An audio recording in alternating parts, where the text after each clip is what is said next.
These are lovely photos from the reunion, but you seem to be missing from most of them, my friend Melissa remarked, flipping through the album. That's strange. I distinctly remember you being in that group shot by the lake. I leaned over to look and felt my stomach tighten. There I was, standing at the edge of the frame in one photo, but completely absent from 3 others where I had definitely posed with my husband's family. In my place stood Diane, my mother-in-law, arm wrapped possessively around her son as if I had never existed. Before we jump back in, tell us where you're tuning in from, and if this story touches you, make sure you're subscribed, because tomorrow I've saved something extra special for you. The family photo album lay open on my kitchen counter, delivered yesterday by Diane herself, with what I now recognized as a suspiciously sweet smile. I went to the trouble of organizing all the reunion pictures for everyone, she had announced, presenting me with the bound collection. Such a shame you had to leave early so many times to take those work calls. You missed quite a few special moments. But I hadn't missed those moments. I had been there for every single one, smiling beside my husband Nathan, whom I'd been married to for just over 2 years. I had the original digital photos on my phone to prove it. Someone, and I had little doubt who, had methodically edited me out and inserted herself in my place before printing and distributing the official family album to everyone. I scrolled through my phone until I found the original versions. Side by side with the album, the manipulation was obvious and deliberate. In one particularly striking example, I had been standing between Nathan and his sister Claire during the family dinner. In Diane's version, I had vanished entirely, with Diane now occupying my exact position, wearing a different outfit than she had actually worn that day. This is... Melissa trailed off, clearly unsure how to characterize such bizarre behavior. Unhinged, I suggested. Pathological? The latest in my mother-in-law's 2-year campaign to pretend I don't exist? My name is Rebecca Collins, 34 years old, and what should have been a joyful period of building a life with Nathan had instead become an exhausting chess match with his mother. I worked as a real estate attorney in Portland, specializing in property law and estate planning, expertise that would prove surprisingly relevant to my personal life, though not in a way I could have anticipated. When Nathan and I married after a year of dating, I had hoped his mother's initial frostiness was just adjustment to no longer being the primary woman in her only son's life. That hope had proven naively optimistic. From the moment Nathan placed the ring on my finger, Diane Collins had been on a mission to undermine, exclude, and now apparently erase me from the family narrative. "Have you shown Nathan yet?" Melissa asked, her expression shifting from shock to indignation on my behalf. "He's at a conference in Seattle until tomorrow," I replied, carefully closing the album. "But this isn't something I want to discuss over the phone. This needs to be an in-person conversation." I poured us both another glass of wine, my mind already calculating how to approach this latest escalation. Unlike previous incidents, the accidentally excluded wedding announcements sent to extended family, the dinner parties scheduled when she knew I had unmovable work commitments, the family heirlooms given directly to Nathan with instructions that they weren't to leave the Collins bloodline. This photographic manipulation created undeniable physical evidence of her behavior. "I don't understand why she's so fixated on pretending you don't exist," Melissa said. "What does she think this will accomplish?" I sighed, having asked myself the same question repeatedly over the past 2 years. Diane never accepted that Nathan chose me. She had someone else in mind, his college girlfriend Vanessa, whose father owns half the commercial real estate in their hometown. In Diane's eyes, I stole Nathan from his proper path. What I didn't add was that the situation had recently become more complicated by property, specifically the lakeside cabin that had been in Nathan's family for 3 generations. 6 months ago, Nathan's father James had unexpectedly added my name to the deed alongside Nathan's and Diane's, effectively giving me equal ownership of their treasured family retreat. Rebecca understands property law better than anyone in this family, James had said when Diane protested. And she loves this place as much as we do. It makes sense to have her name on the deed alongside yours and Nathan's. What had been tension before that point transformed into barely concealed hostility afterward. The cabin wasn't just property. To Diane, it represented the Collins family legacy, a symbol of their status and history in the community. Having my name on that deed was, to her, an infiltration of something sacred. My phone buzzed with a text from Nathan. "Miss you. How's everything at home?" I stared at the message, uncertain how to respond. Our relationship had always been strong, but Nathan's blind spot regarding his mother created the only real friction between us.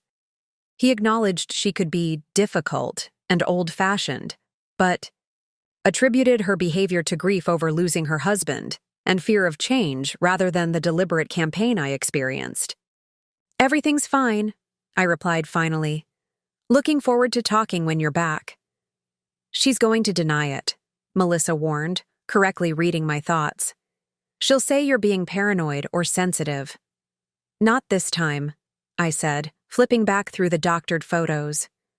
"This isn't subtle passive aggression that can be explained away. She literally erased me from family history and put herself in my place." The symbolism wasn't lost on me. For 2 years, Diane had been trying to erase my presence and reclaim her position as the woman at Nathan's side. These manipulated photos just made her intention physical, tangible. As Melissa left that evening, she paused at the door. "What are you going to do?" I considered the question carefully. "I'm going to respond proportionally," I said finally.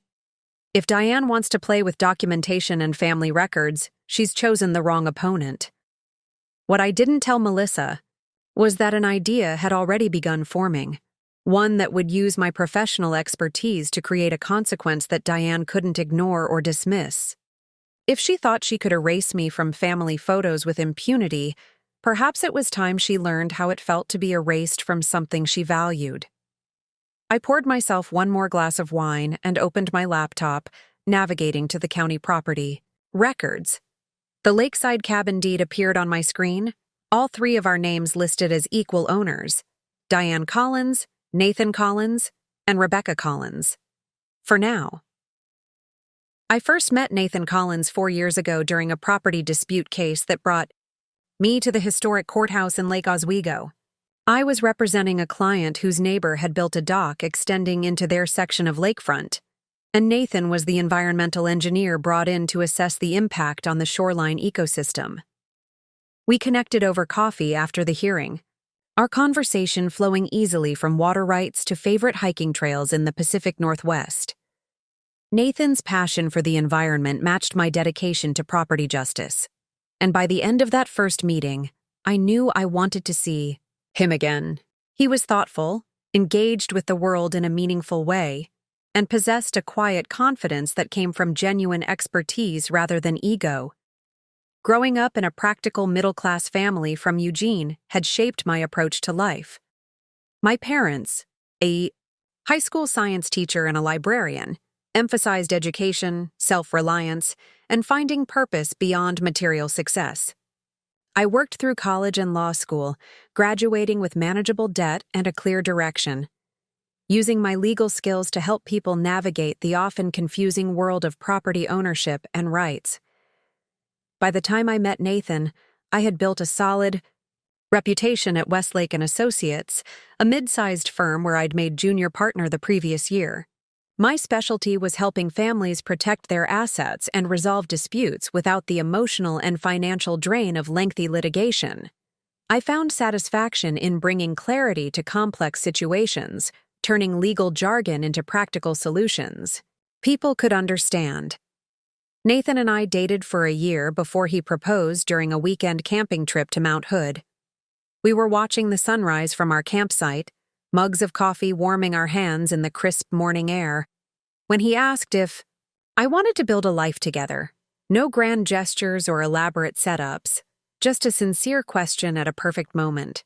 That authenticity was exactly why I loved him.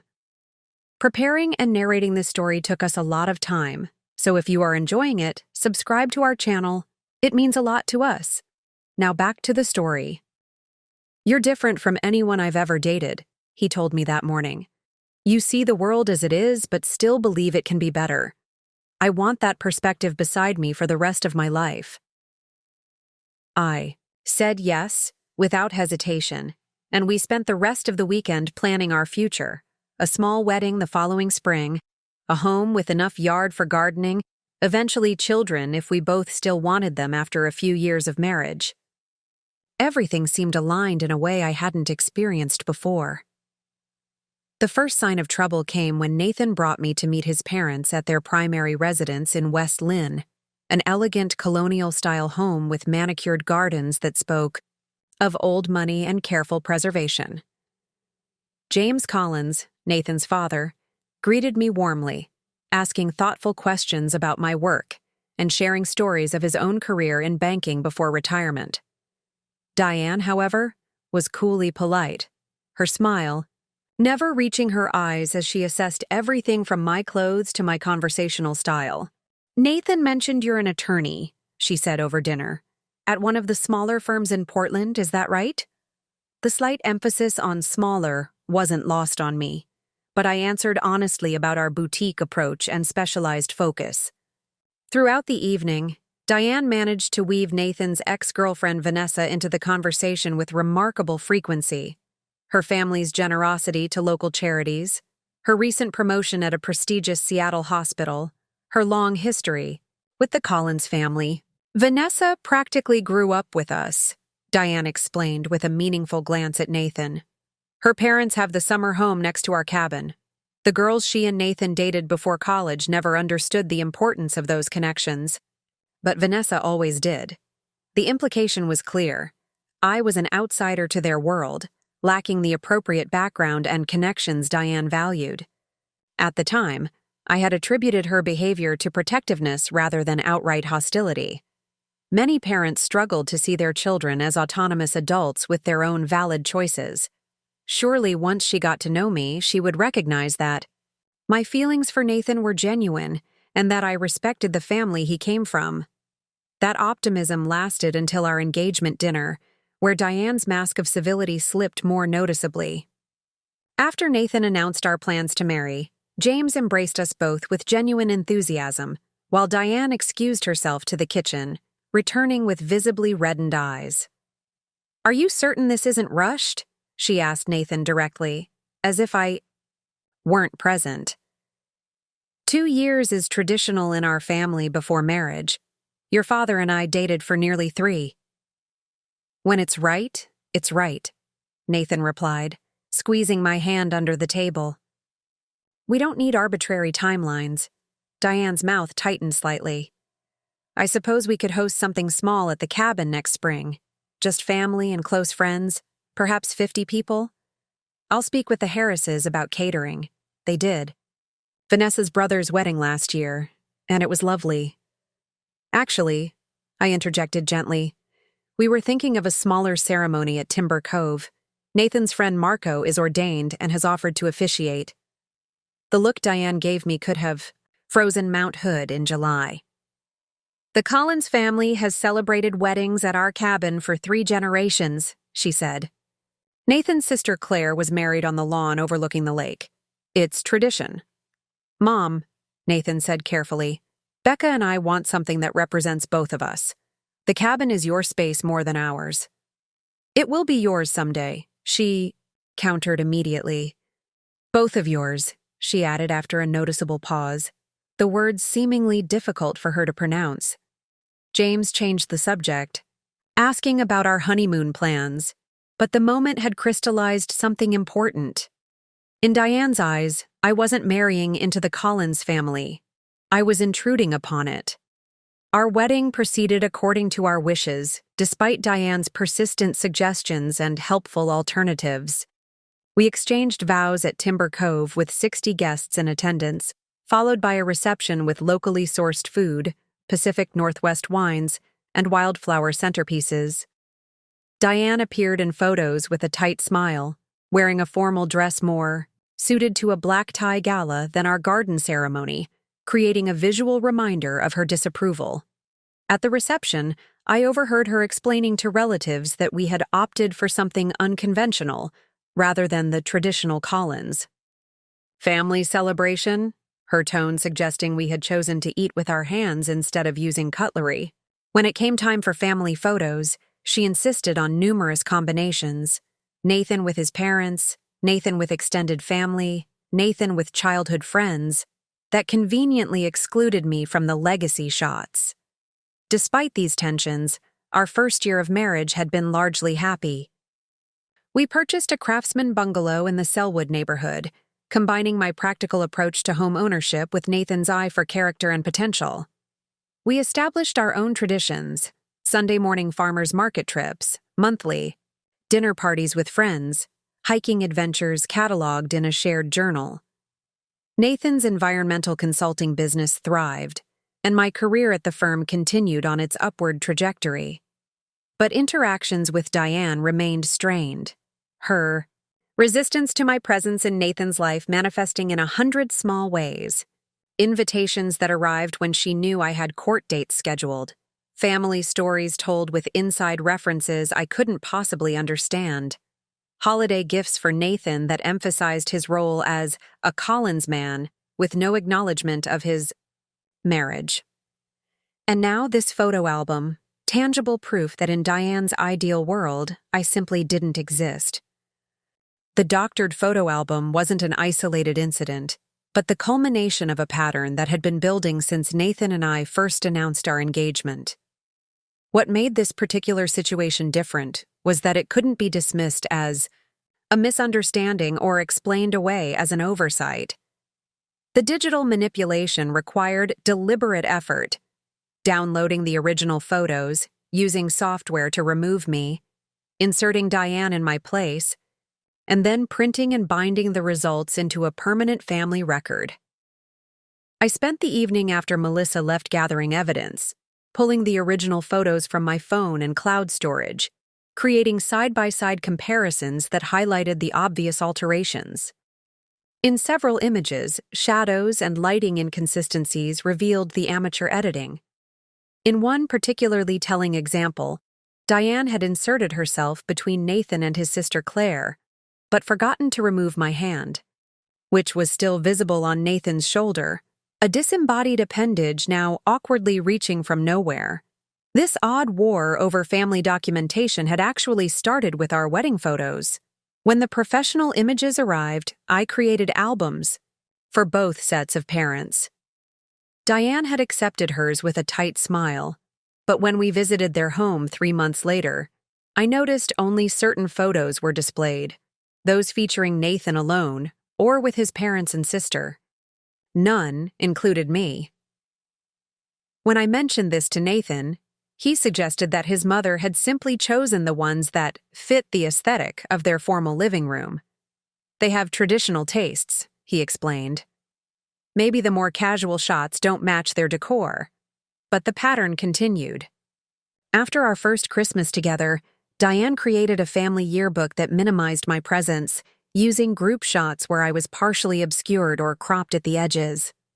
For Claire's birthday celebration, Diane had posted a collection of photos on her social media featuring everyone at the party except me.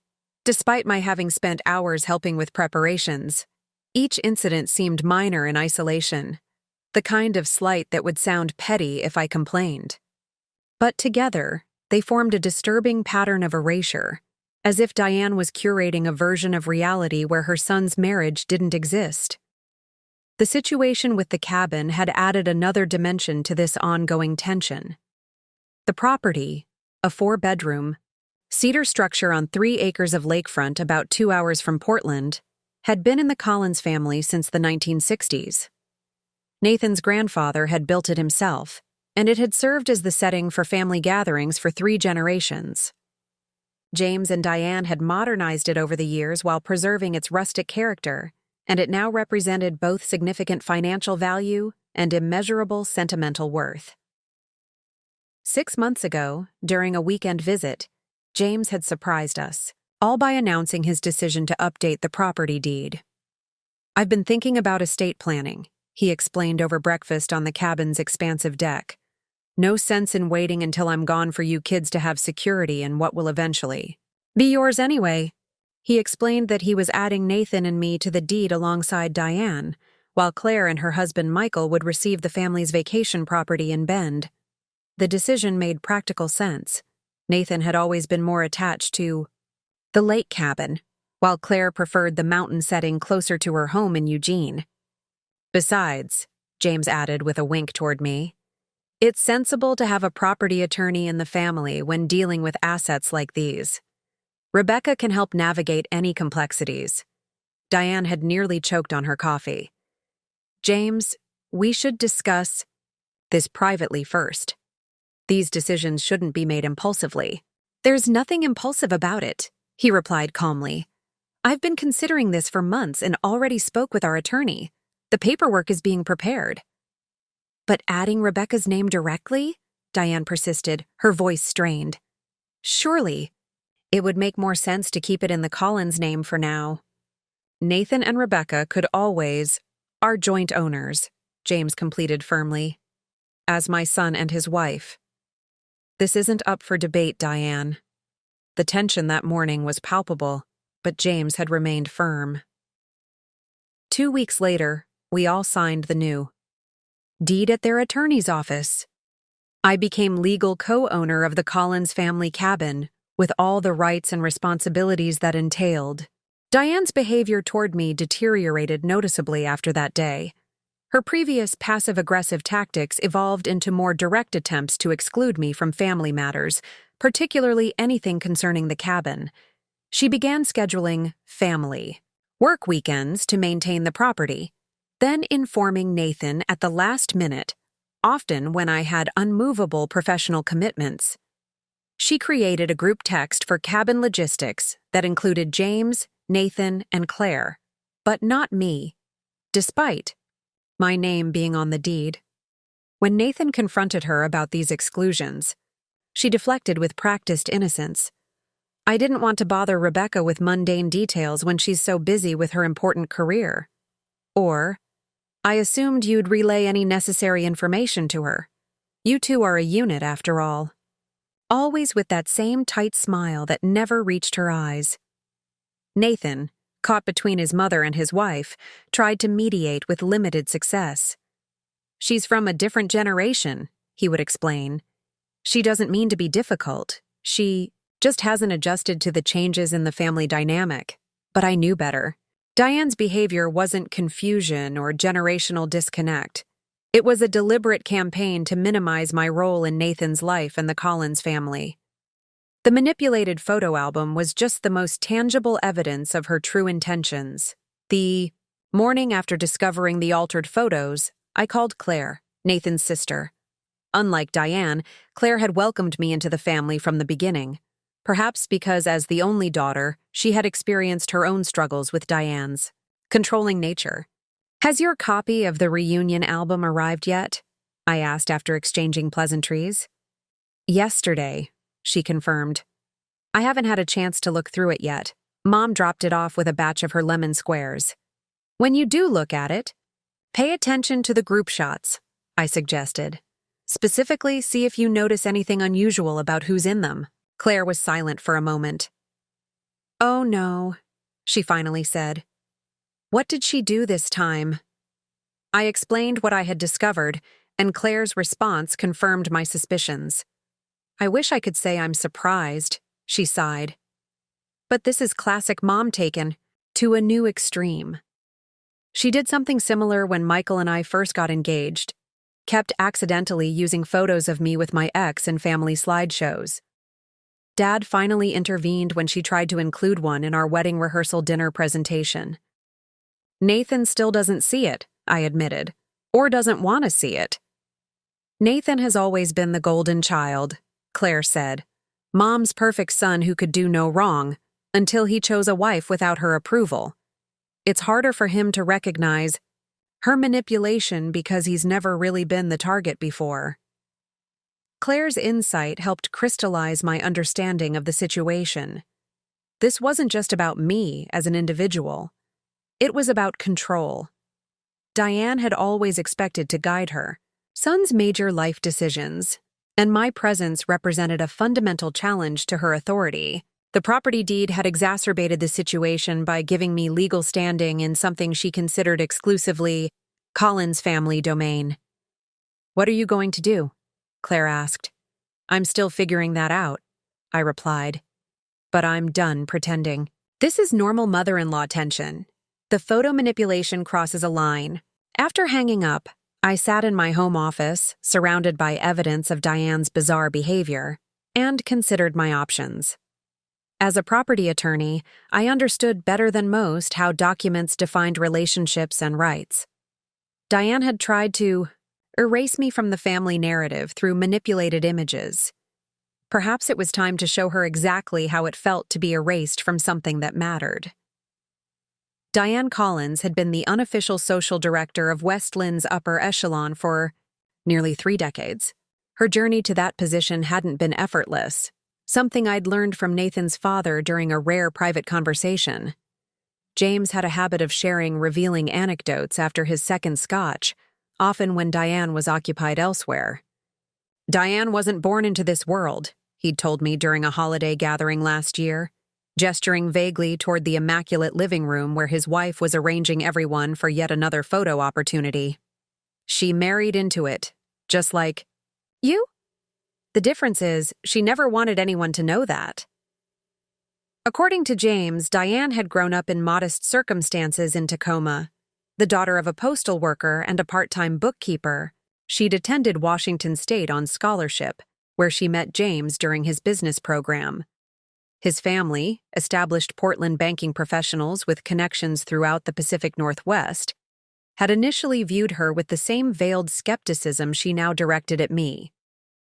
"She worked damn hard to be accepted," James said, his expression softening with remembered admiration. "Learned all the social codes, the right organizations to join, the appropriate causes to champion.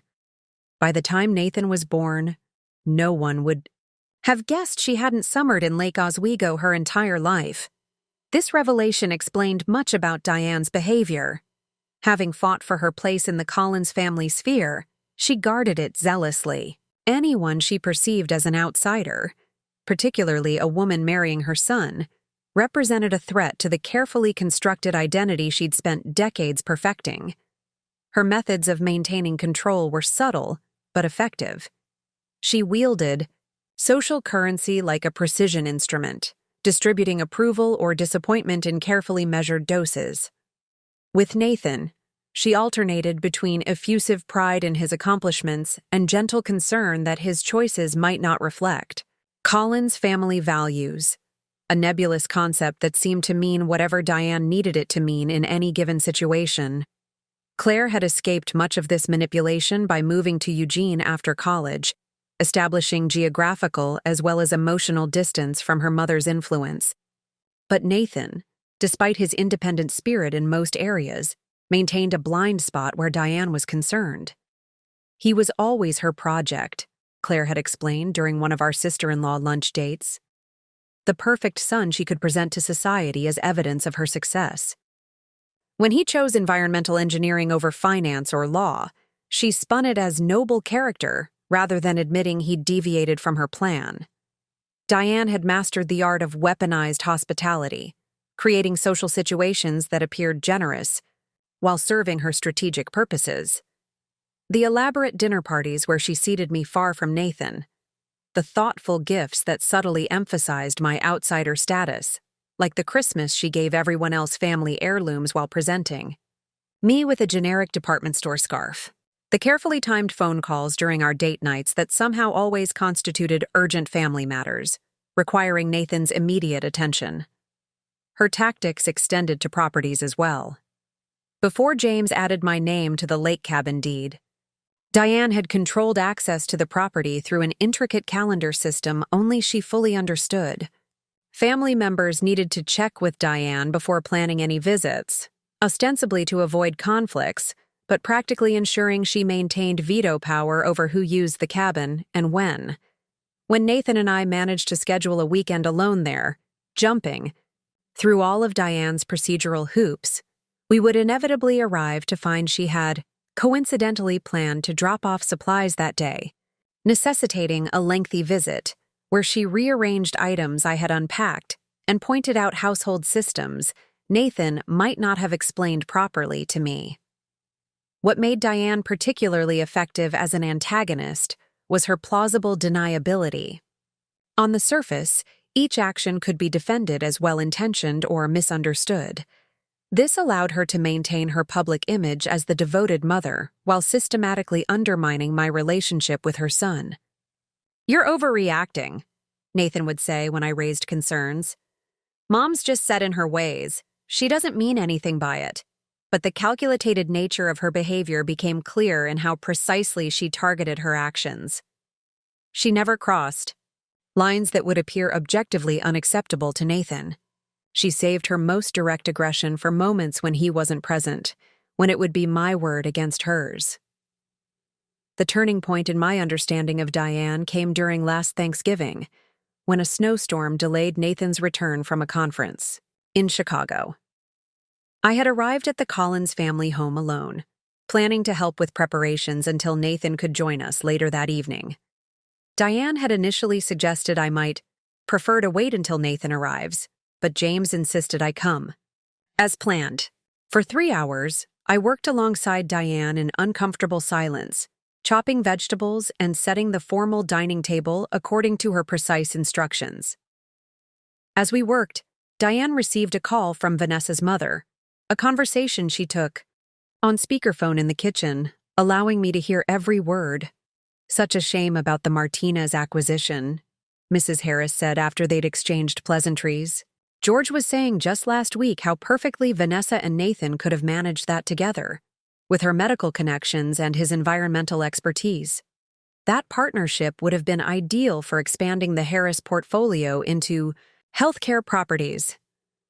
"Some opportunities are unfortunately missed," Diane replied, glancing meaningfully in my direction.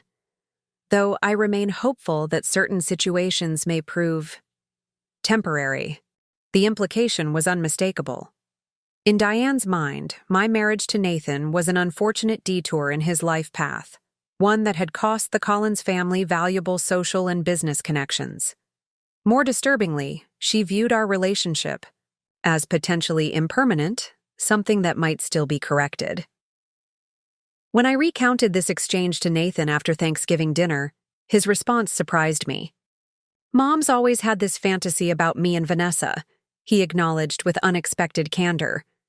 "But it's just that, a fantasy. I haven't thought of Vanessa that way since sophomore year of college." "Your mother clearly hasn't accepted that," I pointed out. Nathan sighed, running a hand through his hair in the gesture I'd come to recognize as his response to stress. "Look, Mom comes from a world where marriages were as much about family alliances as personal choice. It's outdated thinking, but it's how she was raised. She doesn't understand that I chose you because I love you, not because of what you bring to some imaginary family balance sheet." "That's the problem, Nathan. She doesn't think I bring anything to that balance sheet. In her eyes, I actually diminish your value." "That's not true," he protested, but without real conviction. "It is true. And pretending otherwise doesn't help any of us." In the months following that conversation, I had tried various approaches to improving my relationship with Diane. I volunteered for her favorite charity's legal advisory committee. I invited her to lunch without Nathan present.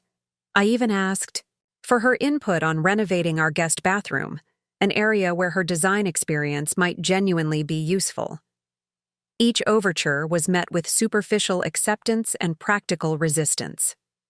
She would agree to lunch but reschedule multiple times until I was forced to cancel due to work commitments.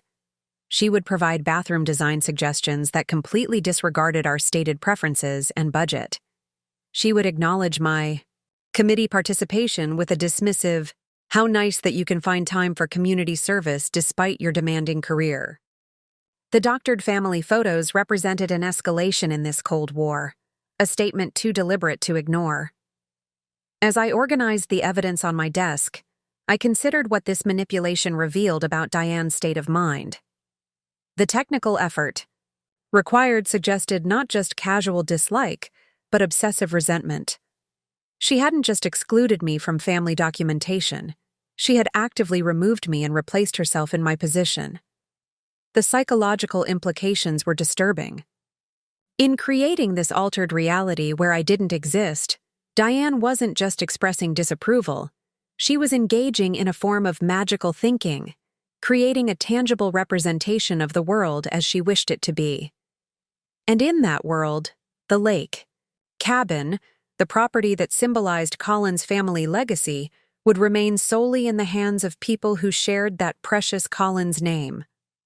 Nathan arrived home from his Seattle conference the following evening, wheeling his carry-on through the front door with the weary satisfaction of someone returning to their sanctuary. I had spent the day preparing, not just emotionally for the conversation we needed to have, but practically, gathering indisputable evidence of his mother's behavior. Home at last, he sighed, wrapping me in a hug that smelled of airport coffee and the sandalwood cologne I'd given him last Christmas. The presentation went well, but I missed you. How was your week? I returned his embrace, momentarily setting aside the confrontation to come. Busy with the Henderson estate case, but productive. How about we get you settled, and then we need to talk about something? His expression shifted, alert to the seriousness in my tone. Everything okay? Not exactly, I admitted. But it's better if I show you rather than try to explain. While Nathan showered and changed, I arranged the evidence on our dining room table, the manipulated photo album open to the most egregious examples, my phone displaying the original images for comparison, and printouts of the side-by-side comparisons I'd created. I also included a folder containing documentation of other incidents over the past 2 years, emails, text messages, social media posts that established the pattern of Diane's behavior. When Nathan entered the dining room, hair still damp and wearing the comfortable Portland State sweatshirt he favored at home, he stopped short at the sight of my presentation. "What's all this?" he asked, approaching slowly. "Your mother delivered a family album from the reunion," I explained, keeping my voice calm and factual. "I need you to look at these photos carefully." Nathan sat down and began examining the album, his brow furrowing as he flipped through the pages. At first, he seemed confused rather than alarmed. "I don't understand what I'm supposed to be seeing," he said. I sat beside him and pulled up the original photos on my phone. "This is the actual photo I took at the lakeside gathering," I explained, showing him the image where I stood between him and Claire. "And this is how it appears in your mother's album." Nathan's expression shifted from confusion to disbelief as he compared the images. In the album version, Diane stood in my place, wearing an outfit she had worn the previous day. "That's weird," he said cautiously. "Maybe she used a similar photo from another day?" "Nathan," I said gently, "look at the background. Look at what everyone is wearing. It's the exact same moment, except your mother has digitally removed me and inserted herself in my place." I showed him another example, then another. With each comparison, Nathan's expression darkened, the evidence becoming impossible to dismiss. "This one is particularly obvious," I said, pointing to the photo where my disembodied hand remained on his shoulder after Diane had edited herself into my position. She forgot to remove my hand when she put herself in my place. Nathan stared at the image for a long moment, then pushed back from the table, running both hands through his hair. "This is insane," he muttered. "Why would she do this?" "Because she's been trying to erase me from your life since we got engaged," I replied, keeping my voice level despite the emotion building in my chest. "These photos aren't an isolated incident. They're just the most tangible example of what she's been doing all along." I opened the folder of additional evidence, showing him the pattern of exclusion, manipulation, and revision that had characterized his mother's behavior toward me. As he reviewed the documentation, Nathan's expression cycled through disbelief, confusion, and finally, a reluctant recognition. "I knew Mom had trouble accepting you initially," he admitted. "But this is deliberate. Calculated." "Yes," I agreed quietly. "It is." "Why didn't you tell me it was this bad?" The question hung in the air between us, both accusation and plea. I chose my words carefully, aware that this conversation represented a pivotal moment in our marriage. "I've tried, Nathan, many times, but you've always defended her, explained away her behavior as generational differences or misunderstandings, and honestly, part of me worried that forcing you to choose sides would only make things worse." Nathan closed the photo album, his face troubled. "I should have seen it myself," he said finally. "The signs were there. I just didn't want to believe my mother could be so manipulative." "She's never been this blatant before," I acknowledged. "The photo editing crosses a line she's been careful not to cross until now." "What changed?" Nathan wondered aloud. "Why escalate to something this obvious?" I hesitated, then voiced the theory I'd been developing. "I think it's about the cabin. Adding my name to that deed fundamentally changed my status in relation to Colin's family property. Before, I was just your wife, someone she could tolerate, as a temporary inconvenience. Now I have equal legal standing in something she considers her domain." Nathan was quiet for a long moment, processing. "You're probably right," he finally conceded. "The cabin isn't just property to her. It's the physical embodiment of her place in my father's family. When Dad insisted on adding your name to the deed, it legitimized me in a way she couldn't control," I finished. "And now she's retaliating by trying to erase me from the family narrative entirely." We sat in silence for several minutes, the weight of this realization settling between us. Finally, Nathan took my hand, his expression resolute. "I need to confront her about this. It's completely unacceptable." "We need to confront her," I corrected gently. "This affects both of us, and I need to be part of that conversation." Nathan nodded, though I could see the conflict in his eyes. Confronting his mother's behavior meant acknowledging a painful truth, that the woman who had raised him was capable of deliberate cruelty towards someone he loved. "I'll call her tomorrow," he said. "Ask her to meet us for dinner this weekend." "Actually," I suggested, "I think we should go to the cabin. That's where this needs to happen." "The cabin?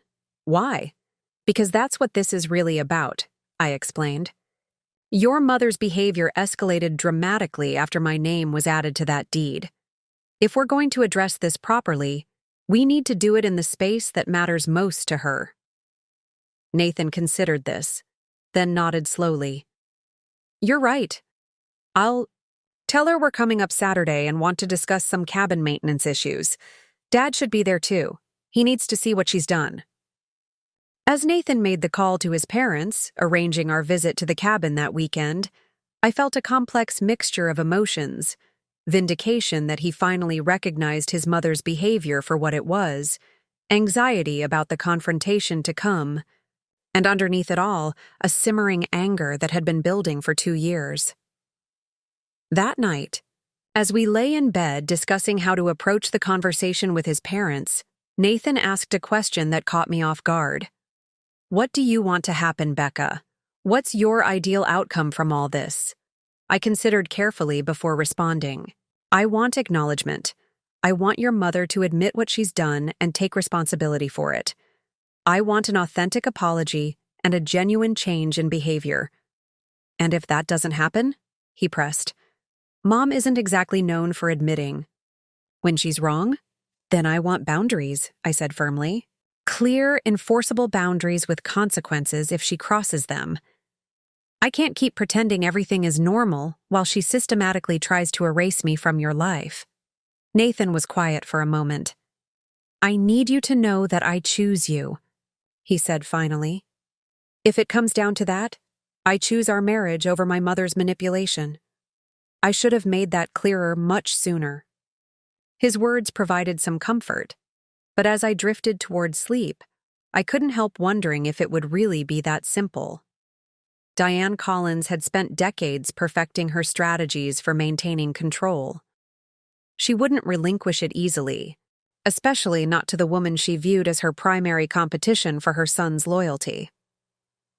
The confrontation at the cabin loomed ahead, a necessary storm we would have to weather together.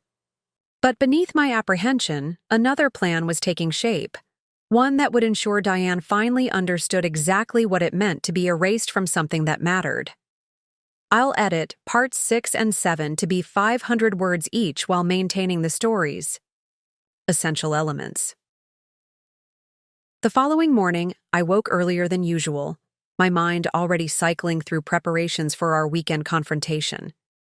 Nathan slept soundly beside me as I slipped out of bed and padded to my home office, closing the door quietly behind me. Before confronting Diane directly, I needed to understand exactly what options were available to me. As a real estate attorney, I had resources and knowledge that most people in my position wouldn't possess. I began by reviewing the current deed to the Collins family cabin. James had created a joint tenancy with right of survivorship among the three of us, Diane, Nathan, and myself. This meant we each owned an equal, undivided interest in the property, and any changes would typically require the consent of all current owners. I opened a secure folder on my work server and reviewed several cases I'd handled involving family property disputes. The Mercer case from 3 years ago caught my attention, where we'd used a specific legal mechanism to resolve ownership conflicts in a blended family. This might provide leverage if our confrontation with Diane didn't yield results. Next, I called Claire, keeping my voice low to avoid waking Nathan. "You're up early," she answered, the sounds of her young children chattering in the background. "I'd like you to be there if possible when we confront your mother about the photo manipulation," I explained. Claire agreed to drive up Sunday morning, adding, "Be prepared for tears. When Mom feels cornered, she cries. It's remarkably effective at turning her transgressions into other people's cruelty for upsetting her." "I've seen the technique," I acknowledged. "I'll be ready." I spent the rest of the morning gathering evidence of Diane's behavior, screenshots of curated social media posts, email chains where I'd been mysteriously dropped from cabin communications, and text messages documenting occasions where last-minute changes had effectively excluded me from family gatherings. By mid-morning, Nathan joined me, coffee mug in hand. "You're in full attorney mode," he observed. "I want us to be prepared," I explained. "Your mother is very good at deflection and reframing." I made 2 additional crucial calls that day. First to Maria Vasquez, a colleague specializing in digital forensics, who agreed to examine the manipulated photos and provide a technical analysis documenting the alterations. By late afternoon, she'd sent a detailed report confirming the manipulation, providing third-party verification that would help prevent gaslighting. Finally, I contacted Timothy Grant, a former professor specializing in complex property transactions, to confirm the viability of my contingency plan, a specific legal mechanism that could potentially force changes to the cabin's ownership structure if our confrontation failed. "It's possible," he confirmed. "Unusual in family situations, but legally sound if properly executed. I'd be careful, though. This kind of move tends to permanently alter family dynamics."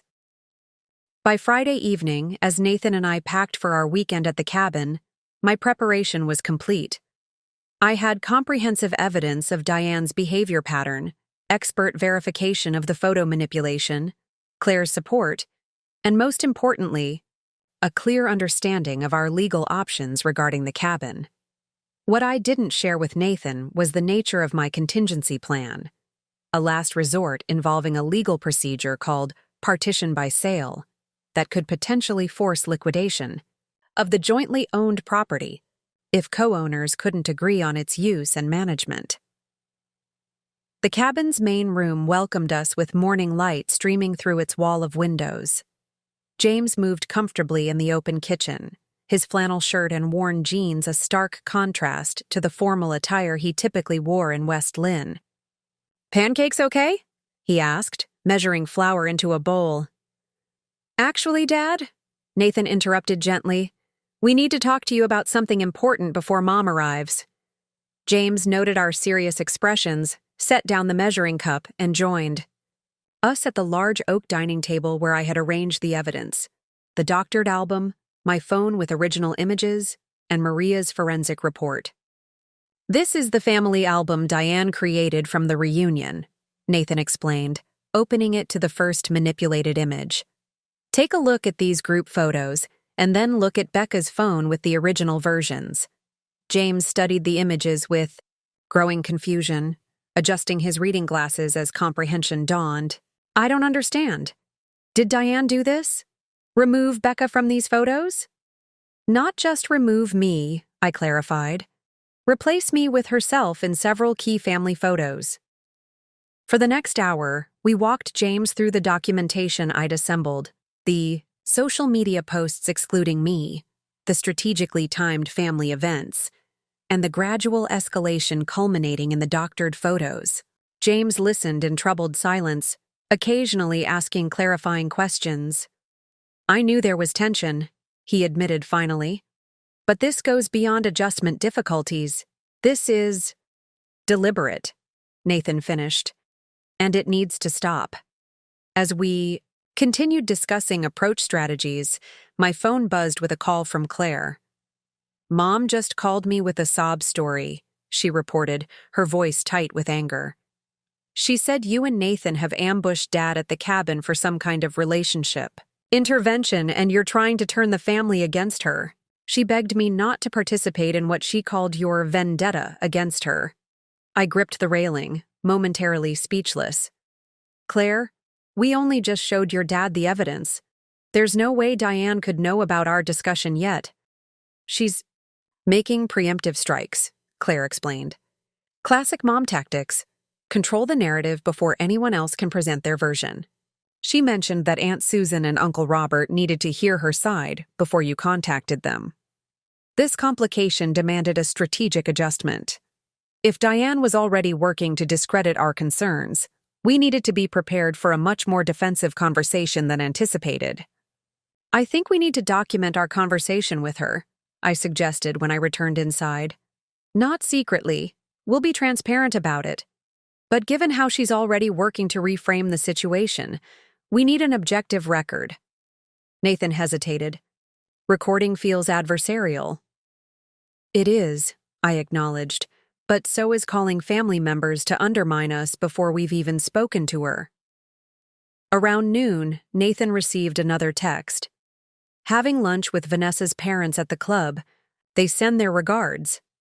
Might be later than expected. Don't wait dinner for me." "She's stalling," Nathan said, "and deliberately mentioning Vanessa to get under your skin." As dusk settled, another message arrived. Diane claimed a sudden migraine and would be staying in Portland tonight. The cabin suddenly felt different. Our carefully planned confrontation derailed before it could begin. But as I watched the sunset reflecting on the lake, I realized that Diane's absence might actually present an opportunity to implement more substantive consequences without the emotional complications of a direct confrontation. Sunday morning arrived with a brittle clarity that matched my resolve. Overnight, our strategy had shifted from confrontation to action. If Diane wouldn't face us directly, we would create a situation she couldn't ignore or manipulate through absence. Nathan had slept restlessly, torn between loyalty to his wife and the ingrained habit of avoiding direct conflict with his mother. James, surprisingly, had emerged as our strongest ally, his initial shock at Diane's behavior hardening into quiet determination. "I've enabled this for too long," he had said the previous evening as we finalized our plans. "Excused behavior I shouldn't have because it was easier than confronting it." Over breakfast, James confirmed that Diane had texted him privately, claiming she would arrive around noon with reinforcements: her sister Susan and brother-in-law Robert, ostensibly to help with some cabin maintenance but clearly intended as moral support for whatever confrontation she anticipated. "She's bringing witnesses," I observed, spreading jam on my toast with deliberate calm. "Creating an audience she believes will be sympathetic to her perspective." "Mom doesn't realize how this looks," Nathan said. "Involving more family members only confirms that she's treating this like a battle rather than a discussion." Claire arrived shortly after breakfast, having driven up early despite her mother's attempts to dissuade her. After reviewing the evidence and learning of Diane's evasion tactics, she had grown increasingly indignant. "This is exactly how she operated when Michael and I got engaged," she fumed. "Indirect attacks, strategic absences, then arriving with allies when she couldn't avoid the conversation any longer." With Claire's arrival, we had time for one crucial task before Diane appeared, executing the legal document I had prepared. Based on my contingency planning. "Are you absolutely certain about this?" Nathan asked as I removed the papers from my briefcase. "It seems extreme." "It's proportional," I countered. "Your mother has spent 2 years trying to erase me from this family, culminating in literally removing me from photographic evidence. This response addresses the actual issue instead of the symptoms." The document in question was a deed modification that would fundamentally alter the ownership structure of the cabin. Using a legal mechanism called partition by title, we would divide the property rights into separate defined interests rather than the joint ownership that currently existed.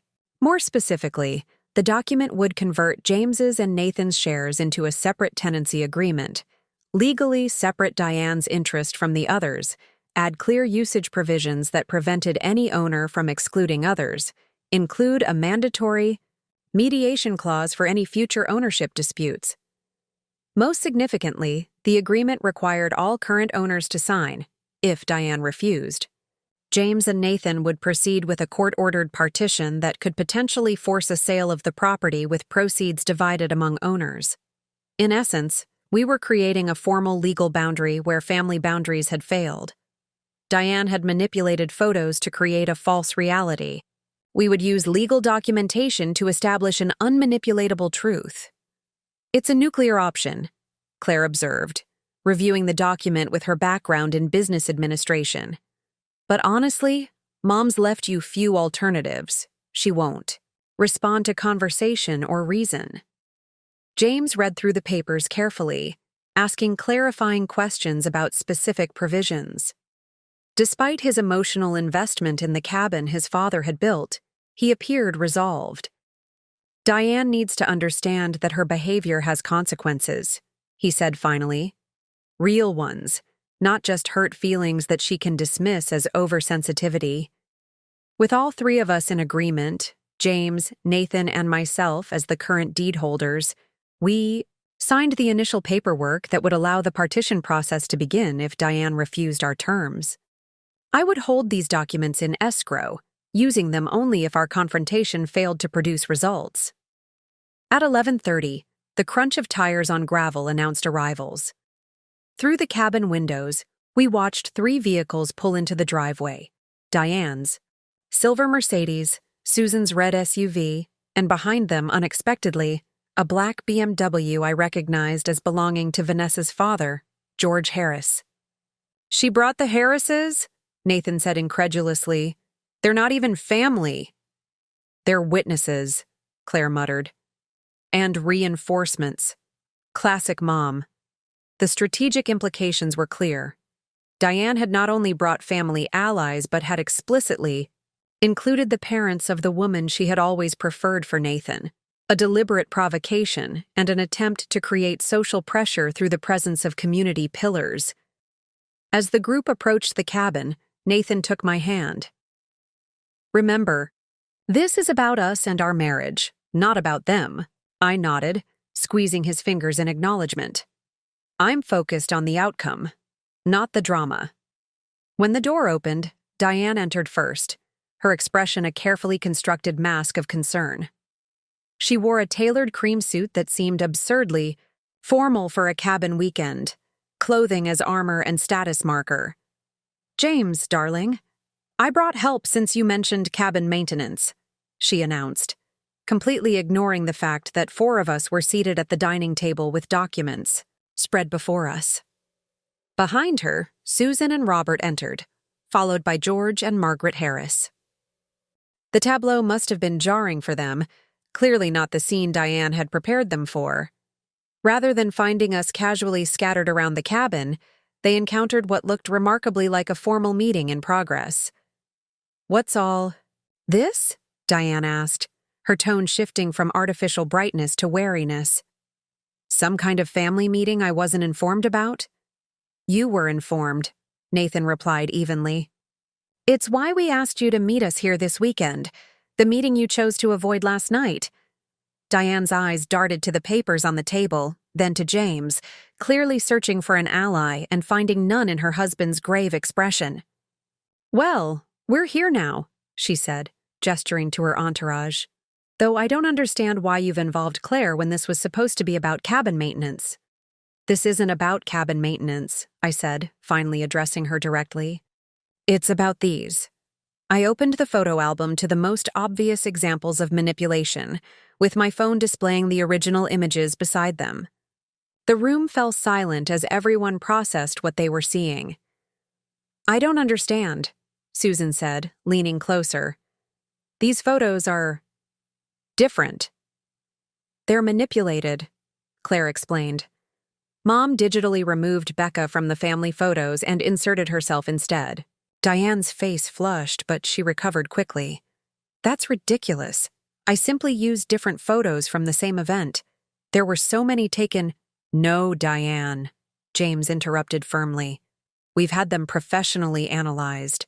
These are the same photos with Rebecca deliberately removed and you added in her place.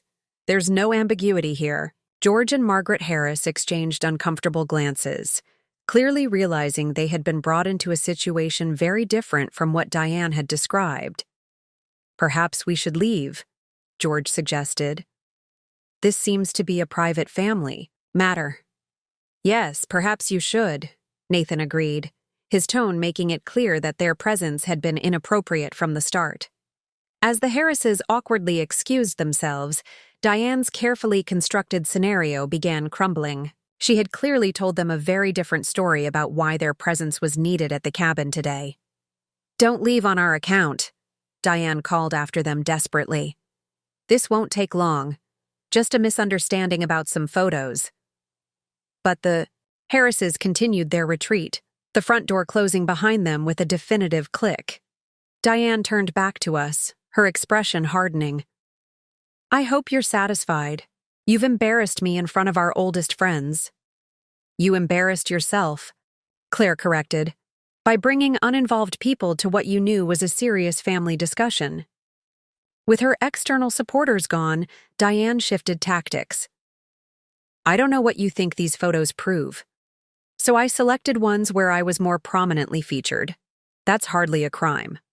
"Stop it, Mom," Nathan said wearily. "Stop lying. You didn't select different photos. You edited existing ones to remove my wife and insert yourself. It's disturbing, and it's part of a pattern we're no longer willing to ignore." For the next 20 minutes, we methodically presented the evidence I had compiled: the social media exclusions, the strategic scheduling conflicts, the intercepted invitations, and finally, the manipulated photos that provided undeniable proof of deliberate action. Throughout our presentation, Diane cycled through a predictable pattern of responses. First denial, then minimization. It was just a few photos, then deflection. "You're making such a fuss over nothing." And finally, when those failed, tears. "I can't believe my own family would attack me this way," she said, dabbing at her eyes with a monogrammed handkerchief. "After everything I've done for this family, for this cabin." "That's exactly the point, Diane," James interjected. "This behavior isn't about family. It's about control. Specifically, your need to control Nathan's life and choices, including who belongs in this family." Diane's tears vanished as quickly as they had appeared, her expression hardening into, something closer to her true feelings. "She doesn't understand our family traditions," she snapped, gesturing toward me without using my name. "She doesn't appreciate what the Collins name means in this community. She sees this cabin as just another property instead of our legacy." "No, Mom," Nathan countered. "Becca has shown nothing but respect for this family and its traditions. You've been trying to erase her from the beginning because you can't accept that I made my own choice instead of following your plan for me." The confrontation had reached its critical juncture, the moment when pretense fell away and true motivations emerged. Diane stood rigid by the fireplace, her careful social facade cracking to reveal the insecurity and resentment beneath. "She'll never belong here," Diane said coldly, finally addressing me directly. "You can sign all the legal documents you want, put your name on all the deeds, but you'll always be an outsider. This cabin represents 3 generations of Collins family history. History you're not part of regardless of what paperwork says." The room fell silent at this nakedly honest statement. After 2 years of passive-aggressive maneuvers and plausible deniability, Diane had finally articulated her true position. My legal standing might be unassailable, but she would never acknowledge my legitimate place in the family. I met her gaze steadily. "Thank you for your honesty, Diane. It's clarifying to finally hear directly what you've been communicating indirectly all this time." I reached for the folder containing our prepared legal documents and slid them across the table. "Since we now understand each other perfectly, these might interest you." The color drained from Diane's face as she scanned the legal documents. Her hands trembled slightly, the papers rustling as she turned pages with increasing agitation.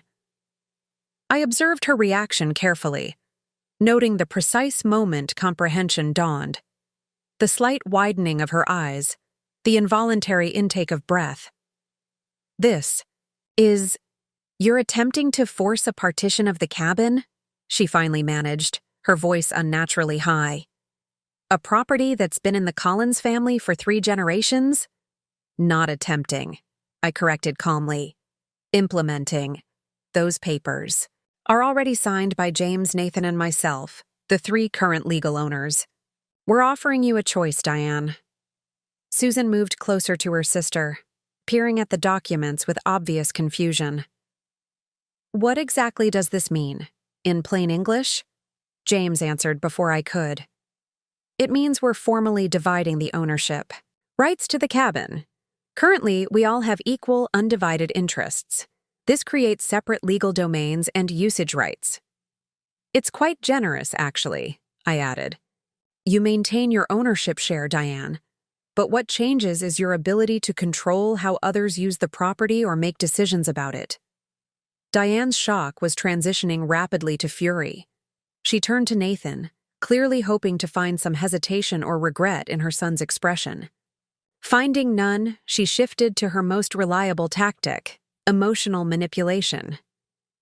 "Nathan, darling, surely you don't support this hostile takeover of our family legacy. After everything your grandfather and father built here?" Her voice caught theatrically. "I'm only trying to preserve what matters most to us." "By erasing my wife from family photos?" Nathan replied evenly. "By systematically excluding her from family events? By treating her as temporary and illegitimate despite our marriage?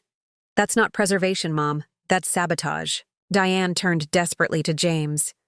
"You can't possibly agree with this. It's our cabin, James. Ours." "It's the family cabin," James corrected firmly. "And Rebecca is family, legally, emotionally, and in every way that matters. I've allowed your behavior toward her for too long because confrontation seemed more damaging than accommodation. I was wrong." Claire, who had remained quietly observant through much of the confrontation, finally spoke. "This isn't coming from nowhere, Mom. You did the same thing with Michael when we got engaged, just less dramatically. You've never accepted anyone's choices if they didn't align with your vision." The collective front clearly rattled Diane. For perhaps the first time in her adult life, she faced a situation she couldn't control through her usual techniques. Charm, manipulation, social pressure, or strategic avoidance. Her gaze returned to the legal documents, the reality of her position sinking in. "If I refuse to sign?" she asked, her voice brittle. "Then we proceed with a court-ordered partition," I explained, "which could potentially result in forced sale of the property, with proceeds divided among owners. Given your attachment to the cabin, I assumed you'd prefer the option that maintains your ownership, just with clearer boundaries." The silence that followed was profound. Robert, who had been hovering uncertainly near the doorway throughout the confrontation, finally broke it with an awkward cough. "Perhaps Diane and I should step outside to discuss this privately," Susan suggested, placing a supportive hand on her sister's arm. "Take all the time you need," I replied. "The documents aren't going anywhere, and neither are we." As Diane allowed herself to be led to the deck by her sister, the tension in the room shifted. Nathan exhaled slowly, releasing a breath he seemed to have been holding since his mother's arrival. James moved to the kitchen, mechanically filling the kettle for tea, a habitual response to stress. "That was—" Claire trailed off, searching for the right word. "Necessary," Nathan completed. "Long overdue." "I wasn't sure you'd follow through," Claire admitted, turning to me. "Most people eventually give up trying to establish boundaries with Mom. It's exhausting." "Most people don't have property law expertise and the motivation of seeing themselves literally erased from family history," I replied with a small smile. We waited nearly 40 minutes while Diane consulted with her sister on the deck. Through the windows, we could see their animated conversation, Diane gesturing emphatically, Susan's calming hands on her shoulders, Robert occasionally offering commentary from his position by the railing. When they finally returned inside, Diane's demeanor had shifted. The righteous indignation had faded, replaced by a calculated pragmatism I recognized from my professional experience with difficult negotiations. She had moved from emotional reaction to strategic assessment. "I've considered your proposal," she said with careful formality. "While I find the method unnecessarily aggressive, I recognize that certain adjustments to our family dynamics may be warranted." It wasn't an apology or even an acknowledgement of wrongdoing, but it was a concession, perhaps the closest thing to surrender Diane Collins was capable of offering. "I'm prepared to sign your agreement with one condition," she continued, straightening her shoulders slightly. "I want exclusive use of the cabin for 2 weeks each summer, the last week of July and first week of August, when I traditionally host the garden club retreat. Those dates will be mine alone, without requiring coordination with other owners." I glanced at Nathan and James, who both gave subtle nods of agreement. The request was reasonable and actually supported our goal of clear boundaries rather than undermining it. "We can add that provision," I agreed, with the understanding that all other arrangements in the document remain as written, including the clauses about respectful communication and equal decision-making rights for maintenance and improvements. Diane pressed her lips together, clearly disliking that last stipulation but recognizing she had little leverage. "Fine." I produced a pen and slid it across the table with the signature page uppermost. "Then we have an agreement." With a hand that trembled almost imperceptibly, Diane Collins signed the document that formally limited her control over the family cabin, and by extension, her ability to dictate the terms of family belonging. The remainder of the day passed in strained civility. Diane declined to stay for dinner, citing a headache that may have been genuine given the circumstances. Susan and Robert departed with her, uncomfortable witnesses to a family reconfiguration they clearly hadn't anticipated. As their car disappeared down the gravel drive, Nathan wrapped an arm around my waist. "Are you okay?" "I'm fine," I assured him. "Better than fine, actually." For the first time in 2 years, I feel like we've established a reality Diane can't manipulate or deny. Claire raised her wine glass in a toast. To clear boundaries and legal documentation, because sometimes family dynamics require professional intervention. James chuckled wryly at that, raising his own glass. And to Rebecca, who found a way to address the problem directly instead of enabling it for another decade as I have. That evening, sitting on the deck watching sunset paint the lake in amber and violet, I reflected on the day's confrontation. There had been no tearful reconciliation, no moment of genuine remorse from Diane. The breakthrough hadn't been emotional but structural. We had changed the underlying power dynamic by addressing the property issue at the heart of her behavior. You think she'll actually change? Nathan asked, voicing the question that lingered beneath our apparent victory. Her behavior will change, I replied thoughtfully, because it has to. The legal boundaries create consequences she can't ignore or manipulate around. Whether her attitudes change is a different question, and probably a longer-term project. I'm sorry it came to this, he said quietly, that my mother made this necessary. I turned to face him, taking both his hands in mine. Don't apologize for her choices. What matters is that when forced to choose, you prioritized our marriage over her manipulation. That's what I needed. Not for your mother to suddenly like me, but for you to see clearly what was happening and stand firmly beside me. The next morning, as we packed to return to Portland, I received an unexpected text from Susan. Diane's processing. It's difficult, but perhaps necessary. Thank you for the clarity and restraint of your approach. Some of us have struggled with her behavior for years without knowing how to address it effectively. It wasn't resolution or reconciliation, but it was acknowledgement.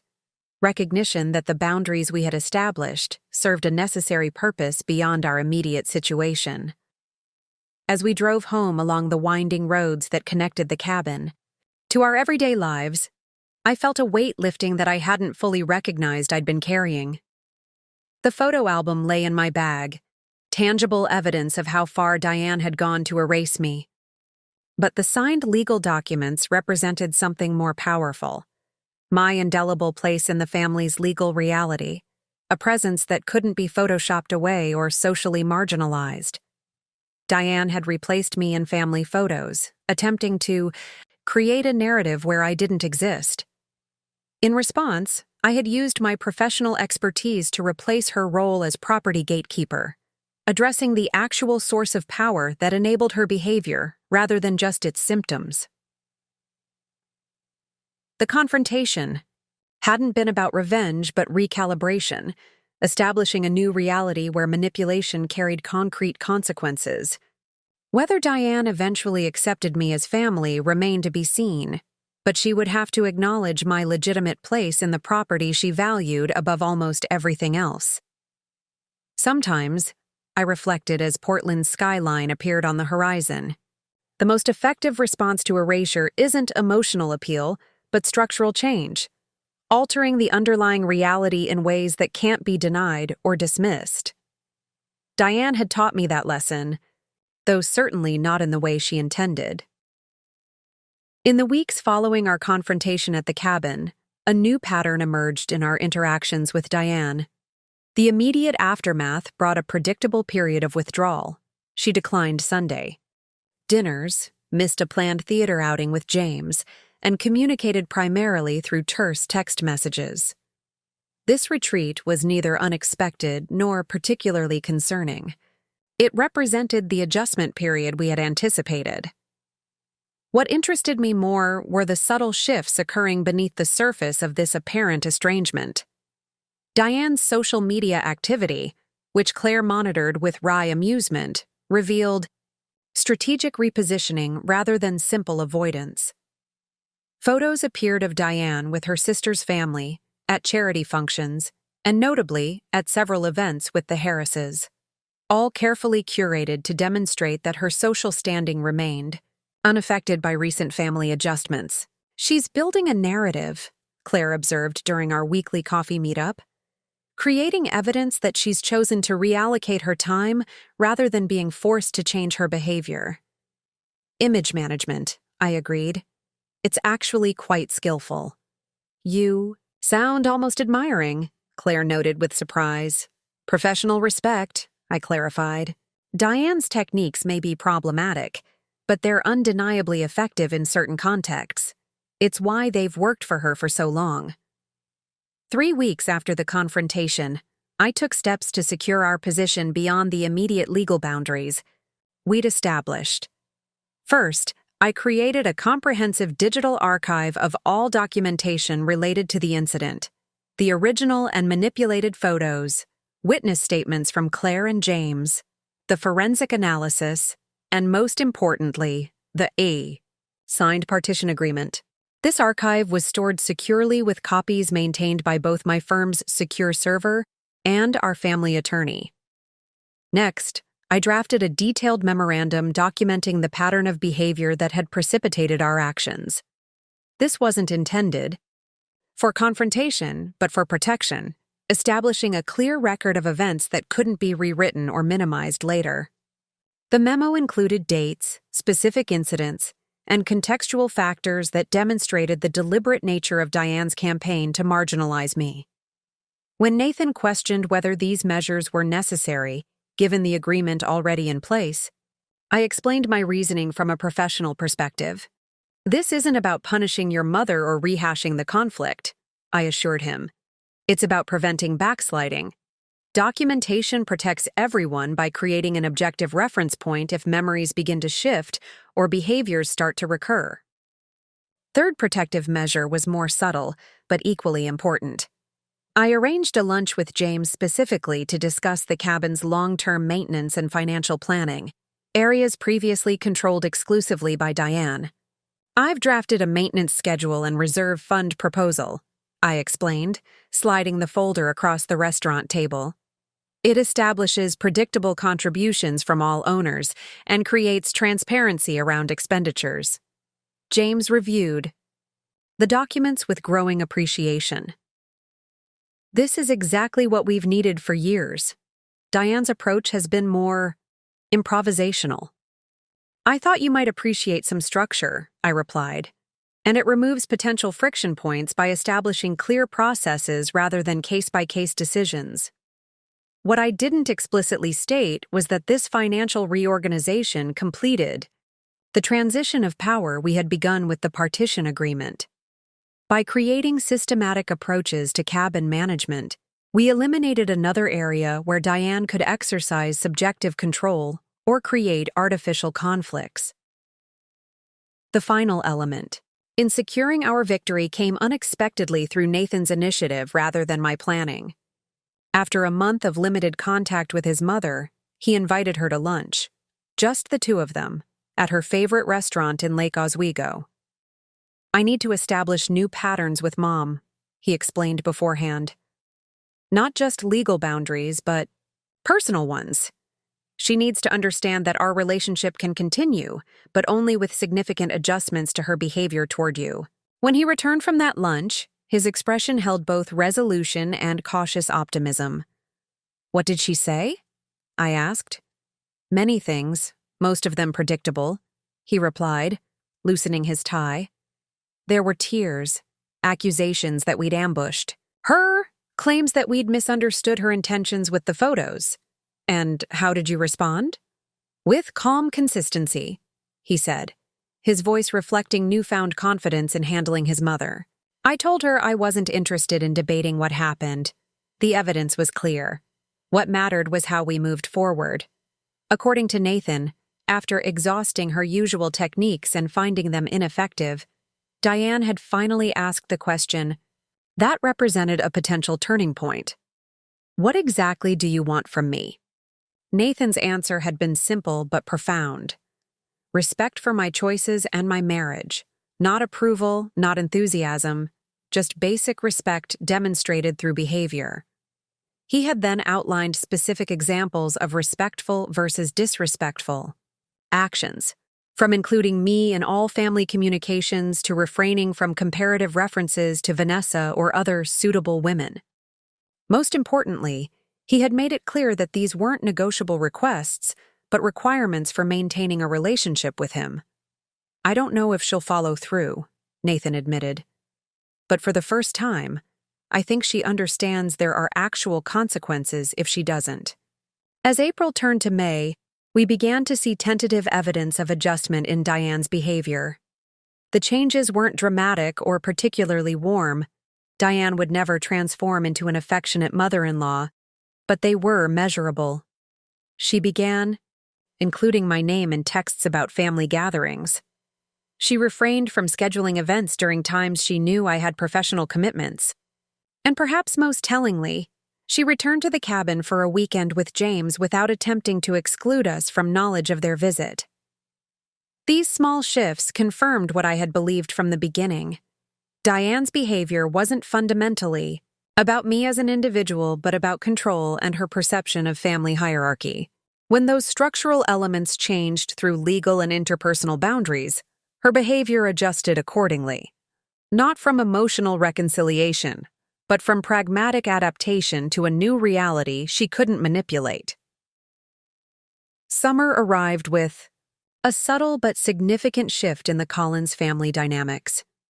The changes extended beyond my direct relationship with Diane, rippling outward to affect how the entire family functioned. Claire noted it first during a 4th of July gathering at her home in Eugene. Everyone seems less tense, she observed as we prepared salads in her kitchen. Like we're not all constantly waiting for Mom's approval or disapproval before speaking. She was right. The redistribution of power created by our confrontation had altered the family's gravitational center. Where Diane had once occupied the definitive position against which all other relationships were calibrated, a more balanced system had emerged, one where multiple perspectives held legitimate weight. This shift manifested in unexpected ways. James, long accustomed to mediating between his wife's expectations and his children's needs, found himself more actively engaged in family planning. Rather than deferring to Diane's social calendar, he began initiating gatherings and activities based on his own interests. Dad suggested a fishing weekend at the cabin next month, Nathan mentioned one evening. Just us and Michael. I can't remember the last time he organized something like that without Mom's involvement. Even more telling was how extended family members adjusted their approach to us. Diane's sister Susan, who had witnessed the confrontation, began reaching out to me directly rather than communicating exclusively through Diane or Nathan. She invited me to join her book club and, in a particularly meaningful gesture, asked for my professional advice regarding her own vacation property concerns. I've always gone through Diane for family matters, she admitted during coffee. It just seemed expected. But I realize now how that reinforced certain patterns that weren't healthy for anyone. The most significant ripple effect, however, appeared in Nathan's overall approach to family dynamics. The clarity and resolve he had discovered during our confrontation extended to other areas of his life. He established firmer boundaries at work, renegotiated his role in several community organizations where he had felt obligated rather than engaged, and approached conflicts with a new directness previously reserved for his professional life.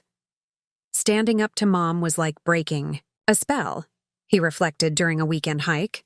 If I could do that, after a lifetime of accommodation, what else have I been unnecessarily compromising on?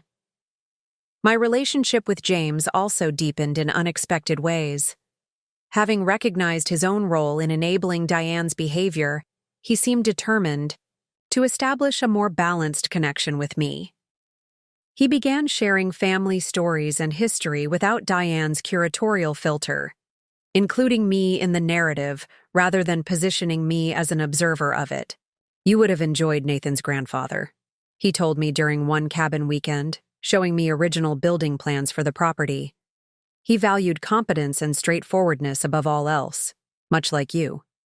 These words, delivered casually, while sorting fishing tackle, represented a profound shift in how James viewed my place in the family. Not as an outsider to be tolerated, but as someone who embodied values the Collins family had always claimed to respect. As for Diane herself, our interactions remained cordial but distant. The formal boundaries established by our legal agreement created a structure she understood and navigated with practiced social grace. If she still harbored resentment about my place in the family, she had learned to express it through absence, rather than direct action, scheduling her own cabin time during periods she knew we had other commitments, maintaining separate relationships with extended family members without attempting to exclude me from their circles. It wasn't reconciliation in any meaningful emotional sense, but it was a functional equilibrium, one that allowed family gatherings to proceed without the undercurrent of tension that had previously defined them. 1 year after discovering the manipulated photo album, I found myself sitting alone on the cabin's deck, watching autumn leaves drift onto the lake's surface. Nathan and James had taken the boat out for a final fishing expedition before winter, leaving me to the peaceful solitude I had come to appreciate during our increasingly frequent visits to the property. On the table beside me sat 2 albums, Diane's doctored version and a new one I had created, filled with authentic family photos from the past year. The contrast between them was striking beyond the obvious manipulation. The newer images captured genuine moments rather than posed perfection, relationships as they actually existed rather than as someone wished they appeared. The partition agreement had transformed more than property rights. By addressing the underlying power dynamic that enabled Diane's behavior, we had created space for authentic connection, not universally or without complications, but in ways that allowed each family member to navigate relationships on their own terms rather than through Diane's carefully constructed social framework. My phone chimed with a text from Diane. Dropping off Christmas party invitations tomorrow. Included your preferred gluten-free option on the RSVP card. This small acknowledgement of my dietary needs, something she had pointedly ignored in previous years, represented the new normal. Not warmth or acceptance, but a functional respect for boundaries and legitimate needs. It wasn't everything, but it was sustainable in a way our previous dynamic had never been. When Nathan returned from fishing, cheeks flushed from the autumn chill, he joined me on the deck with a satisfied grin. "Dad's cleaning the catch," he explained, accepting the mug of coffee I offered. "What have you been doing out here?" I gestured toward the albums, reflecting on how much has changed in a year. Nathan glanced at the doctored album, then at the new one I had created. "From manipulation to reality," he observed, "though I'm still not sure Mom fully understands what she did wrong." "I don't think understanding was ever the goal," I replied. "Just change. Behavior matters more than internal narratives." As the evening settled around us, James joined us with a platter of freshly prepared fish. The conversation flowed easily, touching on work projects, community events, and plans for the cabin's spring maintenance. There was a comfortable authenticity to our interaction that once would have seemed impossible under Diane's watchful curation. Later, as Nathan and I prepared for bed in the cabin's pine-paneled bedroom, no longer the guest room, but now unquestionably ours as well, I found myself contemplating the nature of belonging and legitimacy in family systems. Diane had attempted to erase me from family documentation because she understood something important. How we record history shapes how we experience reality. By controlling the narrative, she had sought to control my place within it. My response, replacing her name on the deed, had addressed this dynamic at its source, not through emotional appeals or counterattacks, but by restructuring the underlying reality in ways that couldn't be manipulated or denied. As a property attorney, I had always understood that deeds and documentation weren't merely technical instruments but powerful shapers of human relationships. What I hadn't fully appreciated until this experience was how this principle extended beyond legal jurisdiction into family systems and personal identity. Diane had taught me, through her resistance, that belonging isn't granted through social acceptance alone, but secured through structural recognition. The deed with my name on it represented more than property rights. It established my legitimate place in a narrative I hadn't been born into, but had rightfully joined. As I drifted toward sleep beside my husband, in a cabin that now legally acknowledged my presence, I found peace in this resolution. Not the emotional closure of reconciliation. Diane and I would likely never share genuine warmth, but the sustainable balance of clear boundaries and recognized rights. Some family conflicts don't end with tearful embraces and newfound understanding. Some conclude with legal documents and pragmatic adjustments, with relationships reconfigured rather than repaired. And sometimes that's enough. Not perfect, but functional. Not warm, but real. Diane had replaced me in family photos, attempting to create a narrative where I didn't exist. In response, I had secured my place in the family's legal reality, creating documentation that couldn't be edited or erased, establishing presence that couldn't be denied or diminished. In the end, we had both learned something essential about family belonging.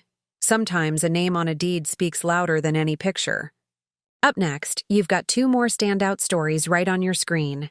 If this one hit the mark, you won't want to pass these up. Just click and check them out. And don't forget to subscribe and turn on the notification bell so you don't miss any upload from us.